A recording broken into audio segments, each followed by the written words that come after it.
আপনাদেরকে আমি দেখাচ্ছি আমার এই ছাদে পুঁই গাছ হয়েছিল, অনেক ভালো পুঁই গাছ হয়েছিল। এখন তো অফ সিজন, এখন পুঁই এই সময়টাতে শীতে থাকে না। এখন পুঁই গাছে বিচি হয়ে যায়, এই যে বিচি হয়েছে, এই যে বিচিগুলো, হ্যাঁ বিচি হয়ে যায় এই সময়টাতে। এই বিচিগুলোর থেকে বিচি রেখে দিলেও হয়, আবার মাটিতে ফেলে রাখলে এই বিচির থেকে আপনাদের মাটিতে ফেলে একটুখানি অল্প মাটি দিয়ে ঢাকা দিয়ে রেখে দিলে এই বিচির থেকে চারা হয়ে যায়। তো তাহলে আর পুঁইয়ের চারার জন্য কোনো চিন্তা করতে লাগে না। একটু ছড়িয়ে ফেলে দেবেন ইয়ের বিচিগুলো, কি বলে এটাকে, পুঁইয়ের বিচিগুলো, তাতে ওই চারা পরে সুবিধা মতো জায়গা বুঝে লাগিয়ে দিলে আবার নতুন গাছ তৈরি হবে, চারা হবে। এই যে এমন সুন্দর বিচিগুলো, আর এই বিচিগুলো কিন্তু খাওয়া যায়। এইগুলোকে একটুখানি তেল দিয়ে, কড়াইতে সামান্য তেল দিয়ে, আর এই বিচিগুলোকে এরকম করে খুলে একটু নুন দিয়ে, এই বিচিগুলো একটু জল দিয়ে ধুয়ে নিয়ে তারপরে একটু কড়াইতে অল্প তেল দিয়ে তার মধ্যে এইগুলো ছেড়ে একটু নুন হলুদ দিয়ে, হলুদ খুব মিনিমাম দোষ ছাড়ানোর জন্য দেবেন। তাহলে এই যে রঙটা তো এইরকম সুন্দর রঙ আসে। এই যে এইগুলোকে একটু নেড়ে চেড়ে নামানোর আগে, নাড়লেই নরম নরম হয়ে যায় একদম। তারপরে নামানোর আগে একটু মিষ্টি দিয়ে নামাবেন। ঘরে বাচ্চারা বড়রাও খেয়ে খুশি হয়। ভাত মাখলে পরে একদম লাল হয়ে যায় ভাতটা। তো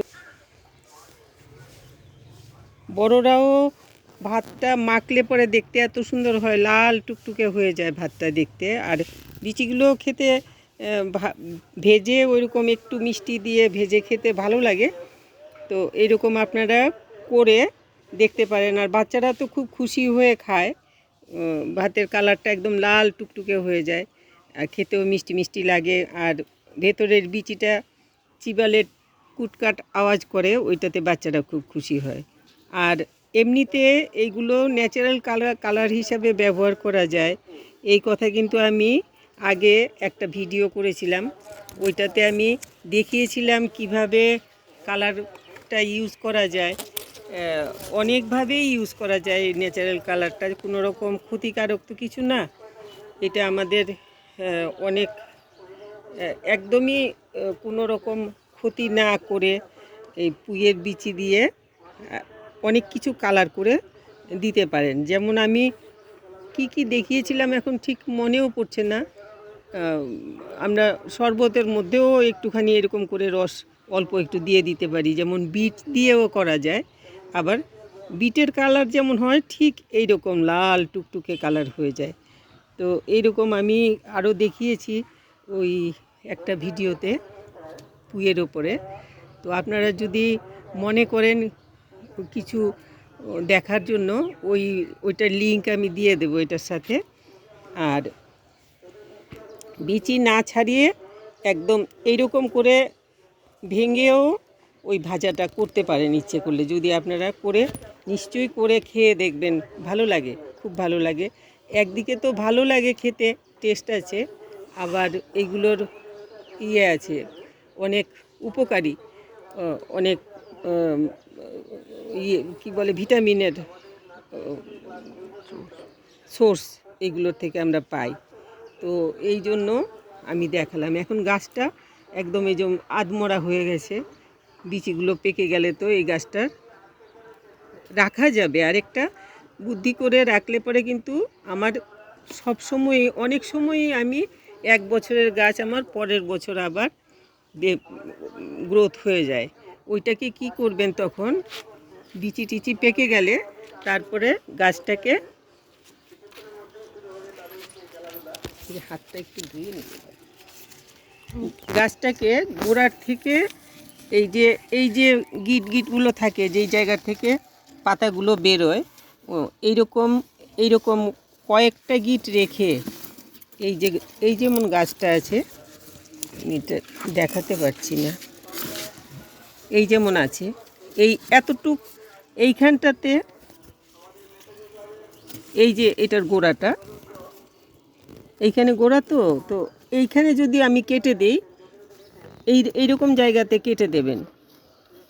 কেটে তারপরে এইটাকে একটুখানি সার টার দিয়ে জল টল দেবেন, আবার নতুন করে এটার গ্রোথ হবে, নতুন গাছের মতো কিন্তু ভালো গ্রোথ হবে, গাছটাও ভালো হবে, অনেক শক্তিশালী হবে। একটুখানি এই আরেকটা জিনিস হলো, পুঁই গাছের গোড়ার থেকে এক একটু দূরে, অল্প খানিকটা দূরে, এই আধা হাত দূরে, ওই যে তরকারির খোসাগুলো হয় আমাদের বাড়িতে রোজ দিন, এরকম তরকারির খোসা ফেলে রাখবেন। তো তরকারির খোসা পচে যেই সারটা পায় আর কি পুঁই গাছ, তাতে কিন্তু পুঁই গাছ খুব ভালো হয়।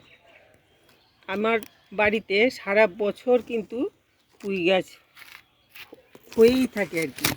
আমি একটা বক্সের মধ্যে নিচে লাগিয়েছিলাম পুঁই গাছ, ওইটাতে, ওই বক্সটাতে আমি এরকম তরকারির খোসাগুলো ফেলি, ওইটাতে গাছটা খুব খুব শক্তিশালী হয়েছে।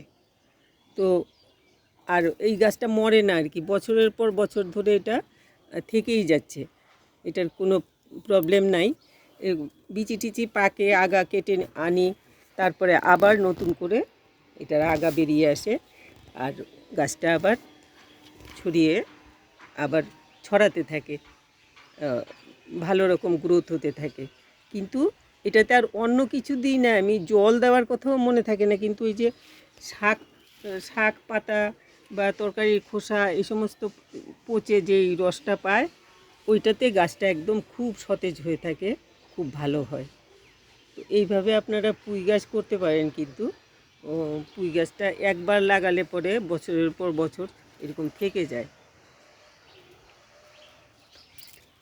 আরেকটা জিনিস আমি দেখাই, এই যেমন আমরা যখন এই গাছটাকে এইখান থেকে কাটবো, এইখান থেকে কেটে দিলাম, এই একটা ছোট আগা বেরোচ্ছে মতো রেখে কেটে দিলাম। আগা বেরোচ্ছে মতো না রাখলেও কিন্তু আগা বেরোবে, কেটে যদি দেই, তারপরে যে এই যে মোটা মোটা ডালগুলো আছে না, এই যে মোটা জায়গাগুলো আছে, এইগুলো বেশি বেশি না, এই এতটুক 1 ফুট লম্বা টুকরো নিয়ে ভিজা মাটিতে গুজে রাখবেন। তাতে কিন্তু আপনার আবার নতুন চারা তৈরি হয়ে যাবে, এই গাছের চারা হয়ে যাবে। বিচির চারাটাও হতে তো কদিন সময় লাগে, বিচি থেকে চারা বেরোবে, খুব বেশি দিন লাগে না যদিও, কিন্তু এই জিনিসটা কিন্তু আরেকটা ভালো পদ্ধতি। আমি এই যে আমার বাড়িতে পুঁই গাছ, এই গাছটা বা নিচে যে আমার বক্সের মধ্যে যে পুঁই গাছ আছে, এইগুলো কিন্তু আমি চারা লাগাইনি, বাজার থেকে যে পুঁই আনে, ওই পুঁইয়ের এনেছিল, ওই গাছ, ওই পুঁইয়ের ডাঁটাগুলো সামনের দিকটা নরম থাকে, যে জায়গাগুলো শক্ত থাকে, এরকম শক্ত জায়গা দেখে এত টুকরো আমি মাটিতে গুজে গুজে রেখে দিয়েছি, ওইটার থেকে কিন্তু আমার এই পুঁই গাছ হয়েছে। তারপর তো এখন বিচি পাকে, আপনা থেকেই বিচি পড়ে চারা হয়, আপনা থেকেই গাছ হয়। এটা আমি লাগাইনি, এটা আমার বিচি পড়েই গাছ হয়েছে। এই গাছটা নিচে আমার 2 জায়গা 3 জায়গায় গাছ হয়েছে, ওইগুলো আমি ওই যে বাজারের পুঁইয়ের ডাল গুজেছিলাম প্রথম, তারপরে আমার বাড়িতে আসলে এইভাবেই পুঁই গাছের শুরু হয়েছে। তো আপনারা এমনিতে যদি বাড়িতে না থাকে, বাজার থেকে পুঁই শাক আনলে ছোট একটা ডাল, এতটুকু একটা ডাল কেটে লাগিয়ে দেবেন। তবে দেখি, তো ওই যে বললাম, শক্ত জায়গা দেখে, যেই আমরা যেমন বাজার থেকে ধরুন আনলো, এটা আগার দিকটা, তো আগার দিক থেকে নিয়ে নেবেন রান্না করতে, আর যেই গোড়ার দিকের থেকে 1 ফুট মতো জায়গা কেটে বাদ দিয়ে দেবেন। ওই জায়গাটাতে শক্ত থাকে, অনেক সময় অনেকেই খেতে পছন্দ করে না, শক্ত জায়গাটা বেশি শক্ত থাকে, তো ওই জায়গাগুলো কেটে টুকরোগুলো রেখে দেবেন, আর ওই টুকরোগুলোই মাটিতে গুজে রাখলেই চারা হয়ে যায়, কোনো প্রবলেম নেই। তবে একটু ঠান্ডা জায়গায় চারা হওয়ার সময়টাতে একটু ঠান্ডা জায়গাতেই রাখতে লাগে। তো এইভাবে আপনারা ইচ্ছে করলে ওই পুঁই গাছের ডাল গুজেও চারা করতে পারেন, আবার বিচির থেকেও চারা করতে পারেন। পুঁই শাক তো সবাই অনেকেই ভালোবাসে, বেশিরভাগ লোকই পুঁই শাক ভালোবাসে। তো এই জন্য আমি দেখালাম যে কিভাবে চারাটা করবেন। এইখানে আছে অনেক বিচি, তুমি এত খুঁজে খুঁজে কি দেখছো বলো? এই দেখো কি পরিমাণ বিচি হয়েছে, দেখতে পাচ্ছি। এই যে দাঁড়াও, এটা কিসে আটকেছে? এই কুমড়োর আগাটাতে আটকেছে। এই দেখো, এই দেখো কি পরিমাণ বিচি হয়েছে, ভর্তি। এখানে এখন দেখতে পাচ্ছ পাখিতে খেয়ে ফেলে, ওইগুলো পাখিতে খেয়ে ফেলছে। তো এইভাবে আপনারা পুঁই গাছ করতে পারেন। বললাম যে বাজার থেকে যে পুঁই শাক আসে ওইটা ডাল কেটেও লাগাতে পারেন, আবার বিচির থেকেও চারা করতে পারেন। যেমন খুশি পুঁই কিন্তু ভালো হয়। আর ওই বাড়ির তরকারি খোসা টোসা, ফলের খোসা, এগুলো একটু সাইড করে গাছের গোড়াটার মধ্যে না দিয়ে একটু সাইড করে ফেলে রাখবেন, তাহলে পরে এগুলো পচে যেই জলটার রসটা পায় ওইটাতেই গাছটা খুব ভালো হয়। তো এই ছিল আজকে। আপনাদের যদি ভালো লাগে তবে একটুখানি লাইক শেয়ার করবেন। আর কমেন্ট বক্সে আমি আগের পুঁই গাছের যে ভিডিও আছে ডেসক্রিপশন বক্সে ওই ভিডিওটার লিংক দিয়ে দেব। মনে করলে যদি আপনারা চান তাহলে পরে ওইটাতে দেখে নিতে পারেন। ওইটাতে অনেক কিছু আমি বলেছি, কি বলেছি সেটা এত মনে নেই। এখন ভাবলাম চারাটা কিভাবে করবেন, বিচি তো পেকে গেছে, পাকা বিচিগুলো দিয়ে এখন চারা করা যায়। তো সবারই তো নিশ্চয়ই বাড়িতে পুঁই গাছ থাকলে পরে বিচি পেকেছে, এই কথা ভেবেই এখন ভিডিওটা করলাম। তো আপনারা পছন্দ হলে একটু লাইক শেয়ার করবেন, সাবস্ক্রাইব করবেন আর কমেন্ট করবেন। সবাই খুব ভালো থাকবেন।